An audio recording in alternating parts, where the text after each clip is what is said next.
Hey everyone, and welcome to the Yankee and Canuck podcast, Best Picture Winner Series, where we review Best Picture winners from 1927 to the present. And I'm your host, a Yankee. And I'm your host, a Canuck. And today we're going to be talking about It Happened One Night, 1934 pre-code romantic comedy film directed by Frank Capra.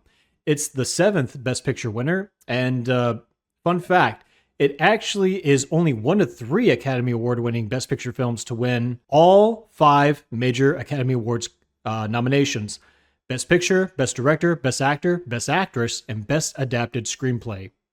Sweep! Sweep! Exactly. There's only two other films that ever accomplished that. One Flew Over the Cuckoo's Nest, great movie, and one of my favorites, Silence of the Lambs. Also Achieved that, movie. Yeah.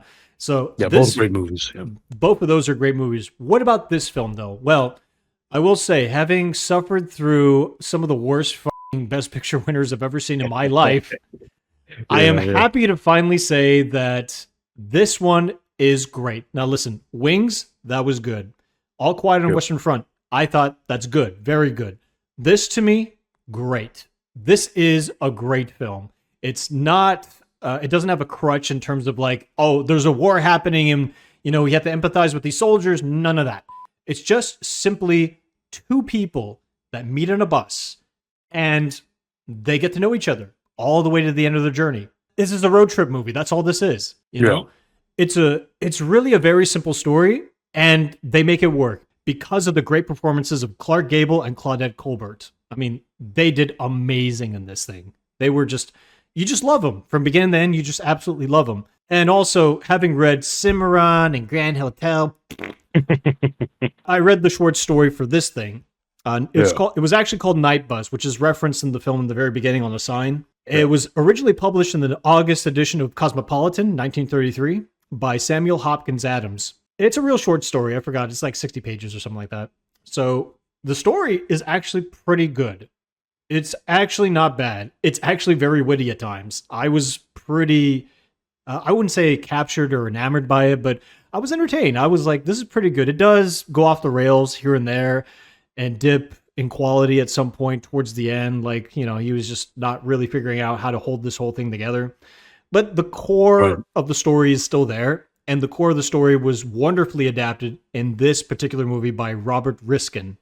So, I mean, hey, they just took the source material. It was very popular, of course. It was a very popular story when it was published, and they were like, let's just kind of polish this up and make it better. And they did. This is just a all-around very good film. I mean, what'd you think about it?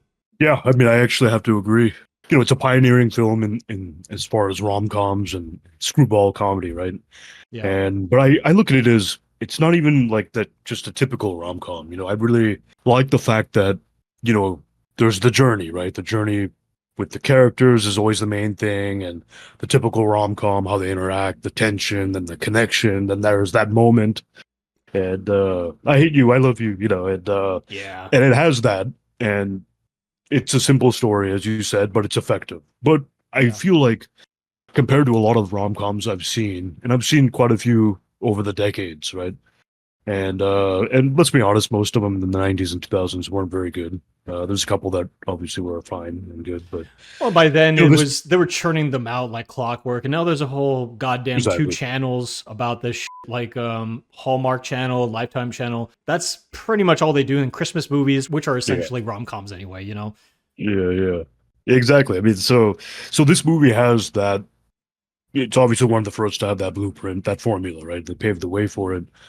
And it's probably one of the, maybe not the first, but one of the first talkies or post we've silent been films pretty to be like this. So we're pretty balls deep in the talkies at this point, I think. True, but I don't think there's been many rom-coms at this point. I think maybe just a handful. I think. Maybe, yeah, I think you may be right. I didn't do research, but I think you might be correct on that. And as far as specifically screwball comedies is what they refer to it as, it's probably, you know, one of the first, and probably maybe not the first, but I'm sure just 1 or 2 years before there was, I think Gary Cooper was in one a year before that. And, yeah. But anyways, yeah, as far as, you know, that typical journey that you see, one thing I did like is the actual setting, the locations, the physical journey, not just the journey of the characters. So, you know, utilizing the public transit, the bus, the Greyhound, then the characters having to walk, to hitchhike, walk again, back in a car, steal a car, Yeah. this and that. You know, I As a mean, you matter of have fact, all these elements that make the journey much more memorable. and as a matter of fact, before we get into the specifics, let's quickly go into what the film's about. So, very Yeah, specifically, yeah, it's about Ellen Andrews. She's just called Ellie throughout the film, and she's like a rich bitch. She's from a rich family, and yeah. she's marrying this guy who's an aviator, and or she rather, I think she's about to marry him. I think, and the father's like doesn't want the marriage to go through because he's like, listen, this guy's only in it for the money. He's not in love with you. This is a waste of time. And in very dramatic fashion, she jumps out of the yacht because they're on the yacht when this is all happening, and she swims away. And they're like, "Find her, find her!" And the next thing Yeah. you know, she's later on in the bus, trying to go all the way to New York, and Yep. and then around that time, that's when we get to be introduced to Clark Gable's character, Peter Ware, I think his name was. Yeah, yeah. So Peter's like, he's down as like he's a freelance, reporter, and he just got fired from his newspaper gig, so he's just like, whatever, it happens, right? So he goes on the same bus, and he's about to go to the end of the bus, because that's where he wants to be, right near the window, but that's where Ellie is, and he's like, move over. And she's like, no. All right, fine. And then he forces his way in, and that's how these two characters get to know each other. And like you said, throughout the journey, their relationship's a little tumultuous, but they get to know each other. She gets to know, like, even though she's very pampered and very spoiled, she gets to understand through Peter how the world really works. And through Exactly, yeah. Peter, he understands, like, well, yeah, because he's very much like a lone, whatchamacallit, like a lone wolf, I guess you could say. He's very much to himself. He's very much, I don't care about the world because the world doesn't care about me, kind of a man. But through Ellie, he realizes, like, there's something special here, and I need to really, hone it. I really need to not throw it away or cast it aside. I have to really just take in the moment.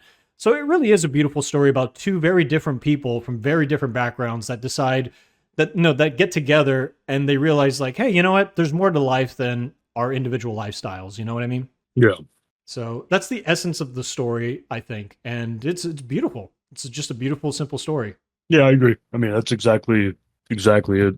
It's going to be something like you've seen before, but keep in mind that this was one of the first to do it. So, Yeah. so that blueprint was there and established, and so yeah, there's definitely that. Like I was saying, that the journey itself in this movie is very memorable, and it's also what's going on, other than their journey, but the physical journey, and the one other thing I found really interesting with it and that I enjoyed was there was a level of survival to it. Survivalism, Yeah. They have to get here to New York with these resources, right? Okay, there's a change of plans. Oh, here's a roadblock. Here's another roadblock. Okay, we're on foot now. Okay, now we have to camp here for the night. And okay, we need food because we don't have food. We need to get. I'm gonna come back with some carrots, And Yeah. the journey goes on, and there's always these roadblocks that make it, There's a a survival film, really. In well, many there's a ways. pretty yeah, well, there's a pretty important reason for that, because of the fact that Ellie ran away, so therefore her father's putting out these wanted posters and ads in the papers trying to get her return. Try, Exactly. It's trying to get her. exactly it.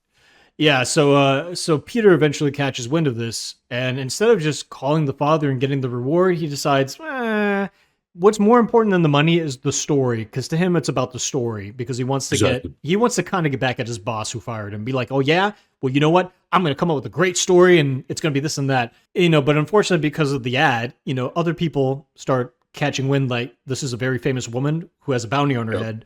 And there is one Yep. particular guy on the bus that catches wind of this that, Peter has to, like, set straight. Exactly. Because he's taking ownership, I guess you could say. And it's a very chauvinistic film in a lot of ways. It's very old fashioned in terms of how he treats Absolutely. Ellie, how he yells Yeah. at her and how he bosses her around and what he says to her.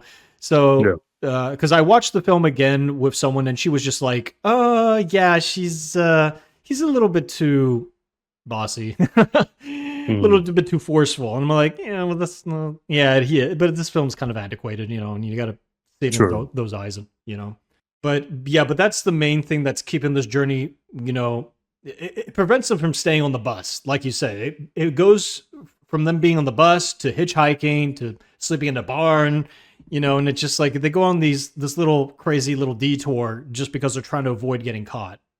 Exactly. And they do a good job explaining every situation they're in and why things are more difficult. For example, he's lost his job recently, so he has money, but he doesn't have a whole lot of money. She's wealthy. She's from a wealthy family, but what money she had brought with her was in her suitcase, which was stolen early in the Yeah. movie, and which she actually tried to retrieve it, Mhm. and 'cause she was completely oblivious. As a matter And as a matter of fact, that it's in the original short story as well, but it's very confused how it was written. oh, okay, Yeah, like something I want to quickly point out. Probably not an important detail, but it was something where I had to read a bunch of times this whole paragraph, and I was just like, "What the hell is going on?" And eventually, I yeah, realized, like, oh, he stole the suitcase, but it's very clumsily written. I wouldn't have written it the way this guy did. But in the film, yeah, it's very straightforward because it's visual. The guy runs in, steals a exactly, suitcase, she doesn't realize it, and then Clark Gable's like, "Ah, you lost your suitcase, huh? Oh my god!" yeah. And it works. In the film, it works. Yeah, and it makes it, there's more complications for it because she's like, "Oh, my money was all in there and my suitcase and everything I have that I brought with me," and so that adds to the that survival element. It's a rudimentary survival element in the movie, but it's there, it's present, and to me, it makes it much more interesting, makes it much more dynamic, and basically, it kind of makes the stakes higher in a sense, because Mhm. it's not just their journey, but it's like their journey and they need food. They don't have money. They don't have this. So they got to figure it out too at the same time. So it's definitely something I appreciated about the film, and it's definitely something that separates it or sets it apart from other rom coms. Yeah, but like you said, it's really like kind of the prototype of this kind of rom Yeah, com kind of like template. And another exactly. thing too, like there is a very noteworthy, very famous scene, and when I saw it, I was like, I've seen this before, and I know where I've seen it before. I've seen it in countless Looney Tune kind of cartoons, Hmm. and it's the scene where they get off the bus, they're wandering about, they spend a night in the barn, and they're on the road, and that's when Peter's like, they're taking a break. Ellie and Peter are taking a break, and Peter's like, you know what? There's a way to be able to get a hitchhike, right? You got to put your thumb out. And he shows her the numerous ways to put your thumb out. He's like, "Oh, Yeah, hold on. Let me show you. Let me demonstrate." He's like very cocky. And then he holds out his thumb and all these cars just pass him and he's trying everything and none of them are stopping. And that's when he goes back. She's like resting by the fence and she's like, "Can I give it a shot?" He's like, "Ah, go ahead, whatever." All she does is pull up her skirt or her little pants thing, show her exposed leg, and a car comes screeching to a halt. That is funny. I thought that was so funny. And yeah, I remember I saw that in cartoons before. It's lampooned, back then it was especially lampooned. And another detail as well that I believe this film was also what helped partially inspire Bugs Bunny because of the fact that Clark Gable was eating the carrots, carrots. Yeah, and also earlier before then in the bus when the guy that he had like a stern talking to was talking to Ellie. He's like he was sitting next to Ellie, the guy, and then Clark Gable, Peter, he's like, "Hey, that's my wife. Get out of here." It wasn't his wife, but he's just telling him to scram. He's like, "Oh, sorry, Doc. I didn't mean that, Doc. I didn't mean that, Doc." And I'm like, "Doc? Why are you calling him Doc?" And I'm just like, and I started realizing, like, oh, this is whoever was watching this at Warner Brothers. This is where they got the idea for Bugs Bunny, the catchphrase and the what's carrots up, and all dog? this. Exactly. Yeah, Listen, yeah. Actually, the carrots I noticed. I didn't think about that. The dog part on the bus. yeah, Yeah, I yeah, didn't put that together. yeah. Which is an interesting bit of trivia, I think, and it's just like it's a testament to how influential the film was. You know, Sure, yeah, yeah. So yeah, I mean, obviously, very good film. I think we both obviously liked it, and there's a couple things about it that maybe I wasn't too crazy about. And for me personally, I think it was about an hour and 45 minutes or so. I felt it was a little too long. Some of the scenes went on for way too long. I think the camping scene with the hay, although it's a very important scene when she freaks out when she thinks he's gone and comes back with carrots, blah blah blah. And um, I felt like that scene went on though for too long, and there was a couple other scenes like that. There was the singing scene on the bus. I'm sure a lot of people enjoyed that scene, and it was probably memorable. But I was like, no, no, let's not break into song here, please. And then sure enough, they do.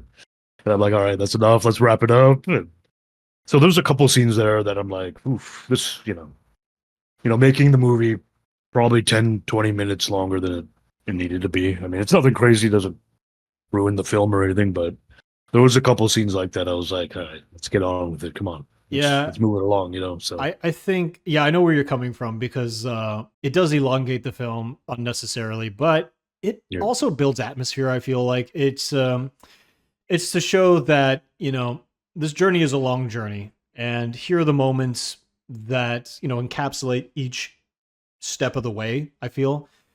But yeah, I think the reason also why that those are moments I feel like the reason why those moments feel a little bit long too is that they feel a little hokey at times, and that goes into the original short story too.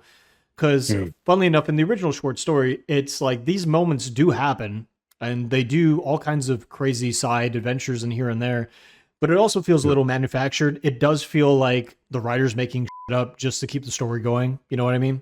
yeah, So unfortunately, that element is in this film too, where yeah, you're just like, yeah, I understand you're trying to get away and you don't want to bring attention to yourself and things like that, but you can kind of fast forward probably a little bit. Or, I mean, at the end of the day, what's the worst that could happen? She's going to go back to her father. Like the stakes are not really that high if you really think yeah. about it. True. Yeah, I was only saying that earlier in terms of in the survivability aspect of it. Really, but in terms of what really happens to them, it's not because she's going to be just fine. Go back to her mansion and whatever. Yeah, there's no And suspense. There's no like, oh so my God, I hope they don't get found. But it's just like, yeah, And so to me, at the end of the day, it's really about like, it's about the dialogue. It's about the character relationships. It's about how yeah, far are they going to take this journey? You know what I mean? So yeah, it doesn't add anything in terms of urgency or dramatic tension in that way. It's more like, oh, this is an interesting little slice of life. Like, could this conceivably happen? Improbable, but not impossible. So, yeah. so it's still believable to a point. But yeah, it could have been a little bit more believable had there been higher stakes. Maybe Peter was somehow a criminal, or he had a history of being a criminal, or something like that. Would have added a little bit of flavor to it. You know, Or because he had to steal that car right at one point. I He mean, comes yeah. back with the car. He stole that, right? So To tell you the truth, he was a criminal at that point. So yes. so he was, yeah. So there's some things they could have kind of incorporated more, but it's fine. I mean, at the end of the day, other than those minor complaints I have, it's a good movie, great performances. The comedy was there. There's several funny parts in the film. I laughed quite a bit, a few scenes especially. A couple parts, maybe I, just chuckle a bit. But I think earlier on in the movie it was very funny. I think by the midpoint or so, the comedy kind of wears out, and Yeah, and it kind of flat. there's a few that don't land. It gets flatter. And, Yeah, it kind of flatlines. Yeah, and plus the chauvinistic side of Peter comes out some more, and it's just like, exactly. I'm sure that was funny to audiences back in the day, but seeing it now, it's just like, it's a little much, bro. I don't It know. is. It is. Yeah. But one scene I do want to mention one memorable scene is the scene in the cabin when the two detectives show up. Right. That was extremely entertaining. I'm Yeah. sure that wasn't improvised, but if it was, that's genius. But I doubt it. Is it? You mean the detectives, right? When they go into their Yeah. little hotel room? Yeah. Exactly. And they had to put on the front and that they're Which was a different really, couple. it was really unbelievable. Because when I saw it, I was just like, okay, she looks almost exactly the same as the picture. They Yeah. likely have an a full description and a It's picture. true. True. Yeah. And all she did is mess up her hair a little bit and just kind of look at them like a little bit. And she's like, "Oh no!" I Yeah. think I was told with the person I was watching with, like, well, they were making a big scene, so that probably confused them. That I'm was like, the distraction. Yeah, it was yeah, the tempo and the he was raising his voice and they were bickering, and I think that was just to catch them and make them feel, oh man, we did these are wrong people, and what did we interrupt here? And yeah. so I think that was really what they were trying to accomplish. But you're right, though. I mean, if they look at the newspaper that they're holding in their bloody head and they're like, hmm wait, that's you. Come on now. Honestly, a very simple fix for that scene, what I would have done, be like, okay, they know they're outside. He gets like a little piece of cloth, ties it over her head, concealing her hairstyle, put something over her, Yeah. like some sort of a coat or something like that. Or no, even like what she had earlier on for the shower, the little not a nightgown, but the robe, and Yeah, and yeah, that would have played better because okay, she's concealed, they're fighting, it's confusing. yeah, That would have played a little bit better, but it's convincing enough, I feel, and it's just like, all right, whatever, we'll let this pass. This is an amusing little scene. You know what they're yeah. doing, and it's like a play. You're watching a really interesting, good play. Exactly. Yeah, it was great. I wanted to see online if there was anything improvised in that scene, and I couldn't find if any at all was. But I would have liked to find that out. But It's either possible. way, great scene. Yeah, Yeah. it's possible. I did notice that the editing was a little weird at times. One of the Mm. most notable times was in the first night when they're in the hotel. He puts up the walls of Jericho, which was like a clothesline. Yeah. There's a blanket there, and it's in the book too. Right. It's Right. pretty amusing. But there's a scene where he's explaining his point on something I forgot, and Ellie's on the other side of the room. And then the cut is it's like a medium long shot, so you can see their full bodies. So she begins to walk to the left, and then all of a sudden it cuts into her as a medium, and then she walks to the left. I'm like, okay, this editing sucks. That's really bad. And there were a couple of moments where the editing was kind of janky. It was almost as if they were slapping this film together and they're like, okay, we got something good Ooh. here and let's just slap it together as quickly as possible. Maybe we only have X amount of time to film this and to put it out there, not knowing that the film would be very popular, not knowing that it would win the Academy Award for Best Picture and all these Yeah. other things. You know what I mean? So Yeah. That's a good point, actually. I think I do remember a couple parts in the film that it kind of does stand out. Like, wait a minute, yeah, they kind of slapped it and wasn't as cohesive. And yeah, that's a good point, actually. But hey, I mean, at the end of the day, they did the damn thing and it swept the Academy Awards. yeah. And I think I read that most of them weren't confident in this film and they didn't like it. They thought it would suck, it wouldn't be popular, and obviously that wasn't the case. I think what's her name, Claudette Colbert. She said that it's the worst movie she's ever worked on before. She actually said that to some maybe an interview or Yeah, you know what? I remember reading something where she said like every day making this film, it was like torturous for her. And she did say that, like, I finished making the worst picture I've ever made. So Mhm. shooting this thing may have been hectic, and she was probably told to do things that she wasn't comfortable doing. One of the things that director Frank Capra asked her to do was expose her leg for the famous hitchhiking scene. And she was like, no, I don't want to do it. Yeah. And they got a leg double for it. And she ended up being like, no, you're not going to use a leg double because that does not look like my leg. So she ended up doing it. So she seems like a very finicky she's just like the person that she played. Let's just be honest. Mhm. I Yeah. think that's what it comes down to. She was very much like a diva, and she was probably complaining a lot, didn't like how things were going, and given the hectic shooting schedule for this thing. So yeah, Yeah. but that on top of maybe other things that were going on, yeah, I mean, people would have thought, whatever, it's a little trashy film. Let's just put it out there, whatever. Yeah. Well, it But went on to do well, and they obviously the actors did biggest actors of all time, or among the biggest. And well, yeah, I Clark think Gable. she was the highest paid actress after that film came out. I remember reading that. Highest paid actress, I think 2 years after it was released, Yeah, and winning the award and all that. So and Clark Gable, this is not his first Best Picture winner that he was in. it's not, yeah, it's It's not his last either. yeah, it's pretty incredible. Obviously. Yeah, I mean, it's pretty incredible how many Best Picture winners this guy was in. Yeah. That doesn't really happen too often. The only one I can think of at the top of my head is Michael Keaton. Mm. For Birdman and Spotlight back to back. But I Yeah. really can't think of too many that could hold that honor. You know what I mean? Right. So it is pretty remarkable in that sense. And I guess I'll also quickly touch on the wittiness of the book. Here's an excerpt Yeah. that I would like to read from the book, and it's when I was reading it, I was like, in the original book, Ellie was actually called Elspeth, and in the scene Mm. where it's in the movie too, where Ellie decides to like not wait on the bus, is like, I need a shower, I need all this stuff at the hotel. I'll be back. They'll wait for me. And of course they don't. When she comes back, they're like, the bus left 20 minutes ago. She's like, what? I told the bus driver to wait for me. And then Clark Gable's there. Peter, he's like, yeah, they don't wait for no one, lady. Yeah. She's from a different world altogether. Oh, yeah, absolutely. And of course, in the movie, we know why right off the bat. In the book, we still don't know why she has this spoiled, entitled attitude, but there are a lot of hints. This is one of the biggest ones. After that happens, Peter and Elspeth in the book, they get into this back and forth, and this was one of my favorite parts in the book, where Peter is like, concerning asking the bus to to hold for her. He says, "The man would lose his job if he held the bus, like as not." She yawned. "Oh, he would get another, wouldn't he?" "Oh, of course, just like that. You haven't happened to hear a thing called unemployment, have you?" "Oh, that's just socialistic talk. There are plenty of jobs for people who really want to work." "Yes? Where did you get that line of wisdom?" She was bored and showed it in her intonation. "Why, everyone knows that. Bill was saying the other day that most of these people are idle because they were just waiting for the dole or something." "Who's Bill?" "My oldest brother."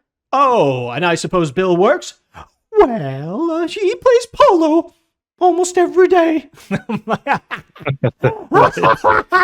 like, bitch, are you serious? She goes off about unemployment, then you're like, oh yeah, your brother doesn't work either. Yeah. But there are a lot of little things like that in the book where I was like relieved when I was reading. I'm like, oh my god, finally wit. Actual wit. Yeah. Actual character development. I love it. I love it. You know, so I enjoyed reading it for the most part. And, again, I enjoyed the movie. It was an extension of that merely. Yeah, so, all that being said, should come at no surprise. When it comes to ratings, this film is a classic. It's iconic in certain ways, such as the hitchhiking scene. Clark Gable, amazing. Claudette Colbert, amazing. It's such a small cast, such a simple plot, but I couldn't help but just love it. I was just in love with the whole thing. I saw it for a second time just for this review, because I've seen it before. I still love the film. It's great. And for that reason, I think I give it an 8 out of 10. Totally agree with you. I mean, I enjoyed this movie. It's got to be on the Mount Rushmore of rom-coms and movies with Spartan couples and these type of dynamics, and obviously paved the way for these type of films and set the blueprint and all that. So it's funny because I'm also going to rate it a 8 out of 10. I think it's a really good movie, and I would actually recommend it. There you have it, folks. The Eagle and the Moose have reached a consensus. Damn right. I think this is the first time where we have the same rating, eh? I think so. I've been, except for maybe Wings and All Quiet, everything else was just me on the down and down, and you being at least generous, I think. Sure, yeah. This is definitely in my top 3 of the 7 movies we've done of this series. In my top 3 for sure. This and All Quiet, and then probably Wings. Those are my 3 favorites. So far, I would put this one at the very top for me. This was just exceptional, But after that, I would probably put All Quiet and then Wings. Everything else, trash. Yeah. Forget it. Everything else is trash. Exactly. Yeah. I wouldn't even burn it to stay warm. Yeah. I mean, some of those other movies had their moments, I guess, but that's just my opinion. Whatever. But, yeah, sure. But yeah, that's cool. We both rating an 8 out of 10. Yeah, definitely. Very cool. For the next film, I know it's a personal favorite of yours. I have not seen it personally yet, but I cannot wait to see it. It's awesome. Yeah, I can't wait to see it too, because I haven't seen the remake of that. I enjoyed it. I know you didn't like it nearly as much, but Yeah, it's good. It's a great remake. It's a good cast and all. But yeah, I love the original. For me, is where it's at. And if you want to hear what that film is, well, you can look it up on Wikipedia. But if you want to hear what we thought of that film, stay tuned. We're going to be watching that and pretty much all the rest of the Best Picture winners. I think we have 90 some left to go, I think. Oh, yeah. Yeah, it's a long journey, but you know what? We like doing this and we enjoy it. So thank you for tuning in, guys, and see you in the next one. Thank you. Cheers.